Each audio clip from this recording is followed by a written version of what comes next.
Aamir Khan ফিল্মসের movie লাপাত্তা লেডিজে গুরুত্বপূর্ণ ভূমিকায় অভিনয় করা অভিনেত্রী ছায়া কদমের বন্যপ্রাণী সম্পর্কে একটি মন্তব্য ঘিরে ব্যাপক সমস্যায় পড়েছেন তিনি, যার কারণে তার উপর আইনি অভিযোগ তুলেছে মুম্বাই ভিত্তিক NGO plant and animal welfare society PAWS। অভিনেত্রীর বিরুদ্ধে থানের প্রধান বন সংরক্ষক এবং বিভাগীয় বন কর্মকর্তাকে একটি চিঠি পাঠিয়েছে তারা, যাতে অভিনেত্রী ছায়া কদমের সাম্প্রতিক সাক্ষাৎকার নিয়ে উদ্বেগ প্রকাশ করা হয়েছে। সম্প্রতি মারাঠি এই অভিনেত্রীর cinema all we imagine as light Cannes চলচ্চিত্র উৎসবের মঞ্চে সম্মানিত হয়েছেন। সেখানে ছায়া নিজেই স্বীকার করেছেন তিনি ইগুয়ানা, কচ্ছপ ও হরিণের মাংস খেয়েছেন, আর তাতেই বেড়েছে বিপত্তি। হইচই করে উঠেছে সমাজকর্মীরা। এনজিও PAWS এর দল অভিযোগে লিখেছে, আমাদের দল অভিনেত্রী ছায়া কদমের একটি সাক্ষাৎকার থেকে জেনেছেন যে তিনি সংরক্ষিত বন্যপ্রাণী যেমন হরিণ, খরগোশ, বন্য শূকর, গুইসাপ এবং সজারু ইত্যাদির মাংস খান।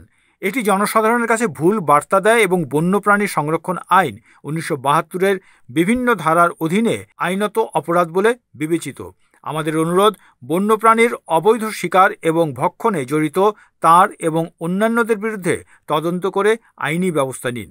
বিভাগীয় বন কর্মকর্তা রোশন রাঠোর এই বিষয়টি নিশ্চিত করেছেন যে ছায়া কদমের বিরুদ্ধে অভিযোগ এসেছে, যা আমরা তদন্তের জন্য প্রধান বন সংরক্ষক এবং উপ বন সংরক্ষকের কাছে পাঠিয়েছি।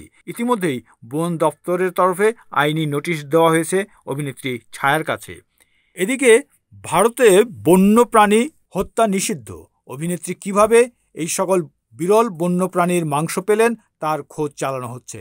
জানা গিয়েছে থানে এলাকা থেকে এই মাংস খেয়েছেন অভিনেত্রী। মনে করা হচ্ছে এর সঙ্গে জড়িয়ে রয়েছে চোরা শিকারীরা। সবই কর্মজীবনে সাফল্যের মুখ দেখতে শুরু করেছিলেন অভিনেত্রী Chhaya. All we imagine as light এবং লাপাত্তা লেডিজ দুটি ছবি প্রশংসিত হয়েছে। এর মধ্যে তবে কি কোনো বিপদের মুখে পড়বেন অভিনেত্রী? উল্লেখ্য, 1999 সালে যোধপুরে একটি ছবির শুটিং করতে গিয়ে কৃষ্ণসার হরিণ হত্যার অভিযোগ ওঠে সালমান খানের নামে। দীর্ঘদিন আইনি জটিলতার মধ্য দিয়ে যেতে হয় এই অভিনেতাকে। সেই ঘটনার জেরে প্রাণনাশের হুমকি নিয়ে দিন কাটাচ্ছেন বলিউড ভাইজান। এখন বন্যপ্রাণীর মাংস খেয়ে কোন বিপদকে আমন্ত্রণ জানাচ্ছেন মারাঠি অভিনেত্রী, সময়ই তা বলে দেবে।